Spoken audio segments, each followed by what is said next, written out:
साथियों, आजादी के बाद दशकों तक कांग्रेस बहुत ही पुरानी सोच पर चली। एक तो उनके मन में आजादी के आंदोलन का अहंकार भरा पड़ा था और सामान्य मानवीय ने जो आजादी के आंदोलन में त्याग किया, तपस्या की, बलिदान किया, उसको उन्होंने सत्ता में आते ही नकार दिया और एक छोटी सी कोठरी, छोटा सा परिवार का कुनबा हावी हो गया और उसी की सोच देश को पिछड़ेपन की तरफ धकेलती गई। कांग्रेस सोचती थी हम तो गरीब देश है और गरीब देश को आधुनिक सड़कों की, आधुनिक रेल की, नए एयरपोर्ट की क्या जरूरत है।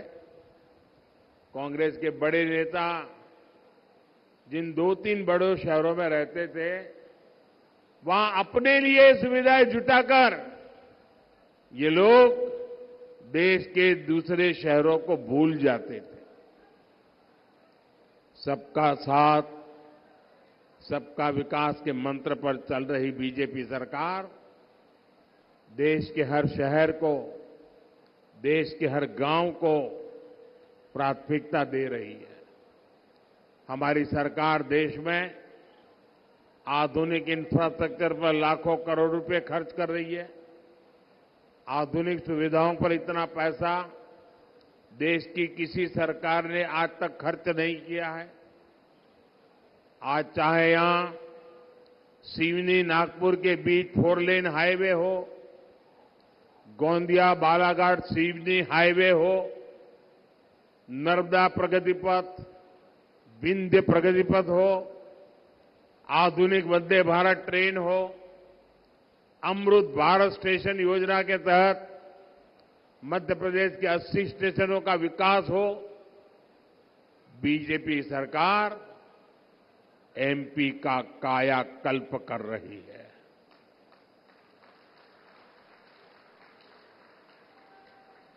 बालाघाट से गोंडिया वाली जिस ब्रॉडगेज रेलवे लाइन की नींव करीब 30 साल पहले रखी गई थी,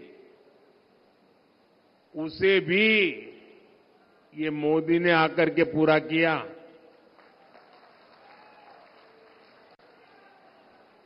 बालाघाट की 12 सिवनी हैंडलूम साड़ियों को जीआई टैग मिले, बनारसी साड़ियों की तरह उनकी भी धूम मचे। बीजेपी सरकार इसके लिए भी काम कर रही है। यही विकसित मध्य प्रदेश से विकसित भारत की मोदी की गारंटी है। ये बदलाव केवल 10 वर्षों की मेहनत का परिणाम है। इतना सारा हुआ है, लेकिन मोदी का तो यही कहना है कि ये तो अभी ट्रेलर है।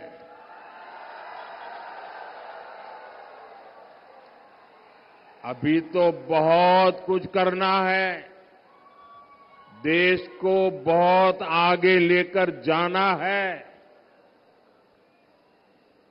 भाइयों बहनों, आप मेरी जिंदगी को जानते हैं, बहुत बारीकी से आपने मुझे बराबर देखा है, तरासा है, और आपने देखा है मोदी मौज करने के लिए पैदा नहीं हुआ है।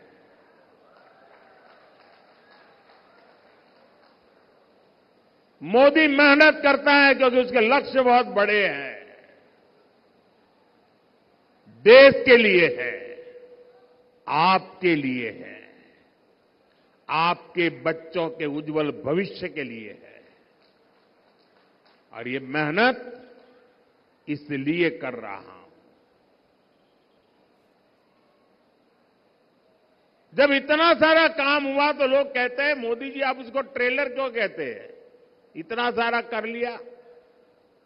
अब मैं गांव की भाषा में अगर समझाना है तो मैं यही कहता हूं कि आपने देखा होगा गांव में दिवाली के दिनों में बड़ा रॉकेट छोड़ना है, बहुत ऊंचे जाने वाला रॉकेट छोड़ना है, तो बच्चे क्या करते हैं, पहले वो फुलझड़ी होती है ना, उसको जलाते हैं, फिर दूर से फुलझड़ी से उस रॉकेट को अग्नि देते हैं और फिर रॉकेट उड़ता है। होता है ना ऐसा होता है ना। अब फुलझड़ी देख करके भी लगता तो है वाह वाह बहुत बढ़िया पटाखे फूट रहे हैं, लेकिन उसका लक्ष्य तो उस रॉकेट को ऊपर ले जाना होता है। वैसे ही मोदी ने अब तक जो काम किया है ना, वो तो फुलझड़ी है, फुलझड़ी। अभी तो विकास का रॉकेट और ऊंचे ले जाना है। भारत के पूरे सामर्थ्य से असली दिवाली मननी, ये तो अभी बाकी है। और इसके लिए ही मैं आपसे आशीर्वाद मांगने आया हूं। साथियों, आज भाजपा सरकार वंचितों को वरीयता देते हुए काम कर रही है। भाजपा ने समाज के उस दलित, पिछड़ा, आदिवासी वर्ग को सम्मान दिया है जिसे पिछली सरकारों ने पहचान से भी वंचित रखा था। आज बीजेपी सरकार एमपी में 5.5 करोड़ जरूरतमंदों को मुफ्त राशन दे रहा है। ये राशन पाने वाले बहुत बड़ी संख्या में इसी वंचित समाज से आते हैं। एमपी के 44 लाख गरीब और वंचित लोगों को तब तक पक्का घर नहीं मिला जब तक मोदी ने संकल्प नहीं लिया। एक समय था जब मध्य प्रदेश में केवल 10% घरों में पाइप से पानी पहुंचता था। अधिकांश आदिवासी इलाकों में पानी की सप्लाई की सुविधा तक नहीं थी। हमने इतने कम समय में एमपी के करीब 70 लाख घरों में नल से जल की सुविधा पहुंचा दी है। आज एमपी के 80 लाख से अधिक किसानों को किसान सम्मान निधि का लाभ मिल रहा है। यहां का किसान जो चिन्नौर चावल उगाता है और जो मुझे भी बैट भी दिया गया, उसे अब पूरे देश में पहचान मिली है। यही नहीं, कांग्रेस ने हमारे आदिवासी भाई बहनों को जल, जंगल, जमीन के अधिकारों से भी वंचित रखा था। आज 1 करोड़ से ज्यादा जनजातीय समाज के लोग पेसा कानून का लाभ ले रहे हैं। लाखों आदिवासी भाई बहनों को वन अधिकार का पट्टा भी भाजपा सरकार ने ही दिया है। मध्य प्रदेश में हमारे युवा साथी मोहन यादव जी और उनकी सरकार गरीब और आदिवासी समाज के कल्याण के लिए दिन रात काम कर रही है। लेकिन साथियों, दूसरी ओर कांग्रेस है जो अभी भी अपनी पुरानी मानसिकता में जकड़ी हुई है। भाजपा जब देश में पहली महिला आदिवासी महिला राष्ट्रपति के लिए आगे बढ़ी, तब कांग्रेस ने उन्हें हराने के लिए पूरी ताकत लगा दी। कांग्रेस ने कभी आदिवासी विरासत का सम्मान भी नहीं किया। कांग्रेस ने तो गोविंद गुरु जैसे क्रांतिकारियों को स्वतंत्रता सेनानी का दर्जा तक नहीं दिया था। कांग्रेस आजादी का श्रेय किसी आदिवासी को नहीं, अपने शाही परिवार को देना चाहती है। ये हमारी सरकार है जिसने गोविंद गुरु को स्वतंत्रता सेनानी का दर्जा दिया। ये हमारी सरकार ने टंटियांग मामा को सम्मान दिया। ये हमारी सरकार ने पहली बार भगवान बिरसा मुंडा की जयंती पर जनजातीय गौरव दिवस की शुरुआत की। आप मुझे बताइए, इस कांग्रेस को क्या एक भी सीट पर मौका मिलना चाहिए क्या? एक पर भी मिलना चाहिए क्या? पूरी तरह क्लीन करना चाहिए कि नहीं करना चाहिए?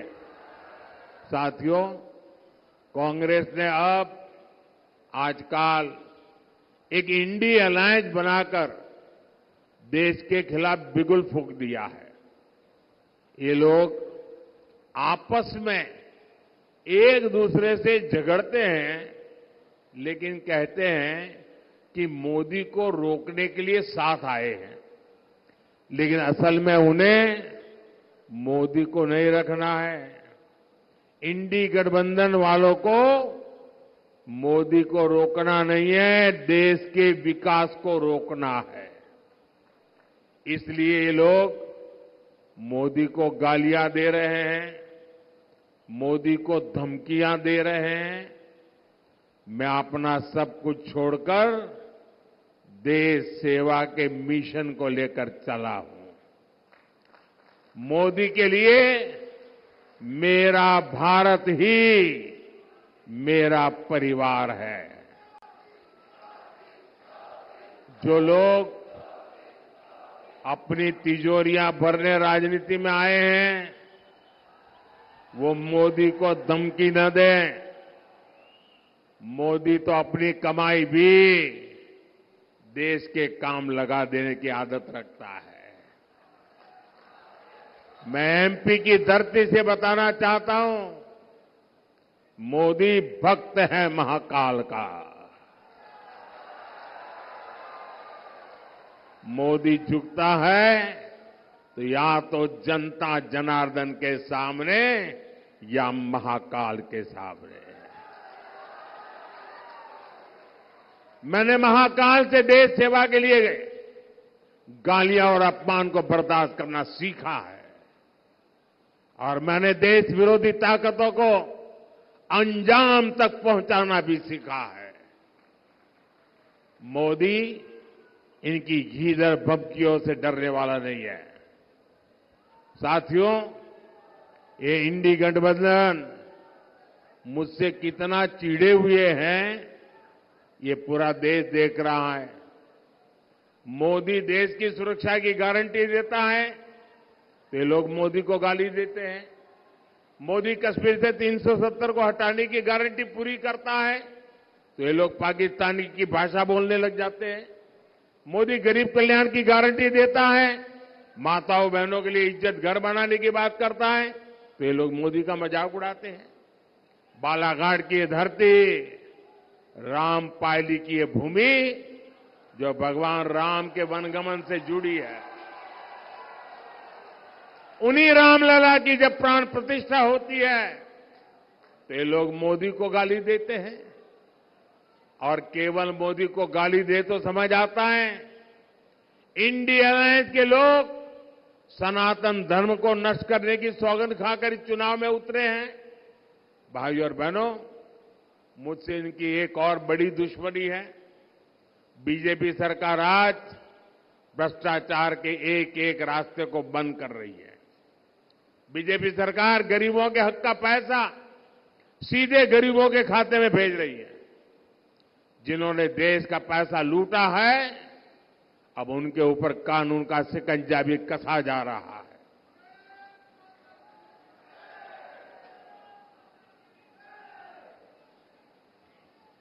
परिवारवादी पार्टियों के नेताओं के पास से खुलेआम सैकड़ों करोड़ रुपए बरामद हो रहे हैं। नोट गिनने वाली मशीनें थक जाती है, बिगड़ जाती है, खराब हो जाती है, लेकिन कांग्रेस पार्टी और इंडी गठबंधन के लोग बिना किसी शर्म के खुलेआम भ्रष्टाचारियों पर कार्रवाई रोकने के लिए रैलियां कर रहे हैं। मैं कहता हूं, भ्रष्टाचार हटाओ। वो कहते हैं भ्रष्टाचारी बचाओ। इंडिया अलायंस में इकट्ठा हुए इन लोगों की मुझसे यही दुश्मनी है, लेकिन मैं आपको गारंटी देता हूं, भ्रष्टाचार का पैसा जिस जिस तिजोरी में गया है उसे मैं बाहर निकाल के रहूंगा।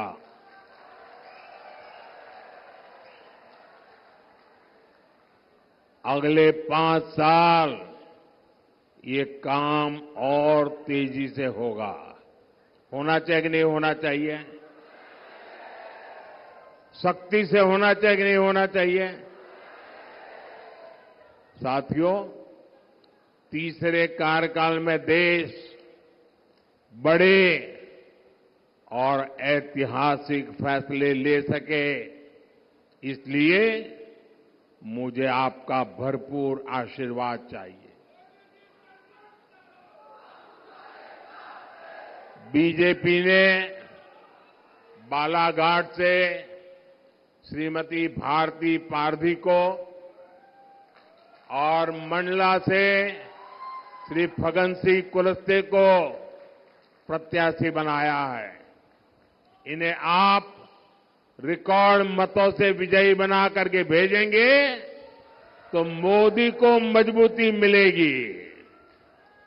19 अप्रैल को गर्मी कितनी ही भयंकर क्यों न हो, हमें मतदान के पुराने सारे रिकॉर्ड तोड़ने हैं। तोड़ेंगे। इस बार हमने हर पोलिंग बूथ जीतना है। जीतोगे? ज्यादा से ज्यादा मतदान कराओगे? अच्छा, मेरा एक काम करोगे? करोगे? इधर से तो आवाज नहीं आ रही है। करोगे? वो पीछे से आवाज नहीं आ रही। मेरा काम करोगे? पक्का करोगे? लेकिन ये चुनाव वाला काम नहीं है। करोगे? देखिए, 19 अप्रैल तक आप अनेक परिवारों में जाएंगे। जब उन सबको मिलने जाएं तो उनको कहना कि अपने मोदी जी आए थे और मोदी जी ने आपको प्रणाम भेजा है। मेरा प्रणाम पहुंचा दोगे? हर घर में पहुंचा दोगे? जब मेरा प्रणाम आप पहुंचाओगे ना, तो हर घर के माता बहनें मुझे आशीर्वाद देगी और उनके आशीर्वाद मेरी बहुत बड़ी ऊर्जा है।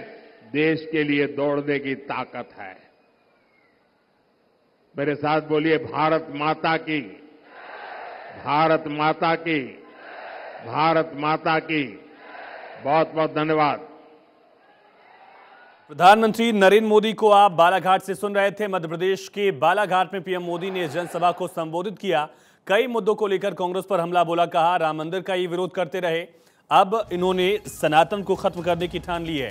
पीएम ने कहा कांग्रेस चुनाव नहीं लड़ रही है, कांग्रेस आपस में ही लड़ रही है। मोहन यादव की तारीफ भी की प्रधानमंत्री ने। प्रहलाद पटेल भी मंच पर दिख रहे हैं।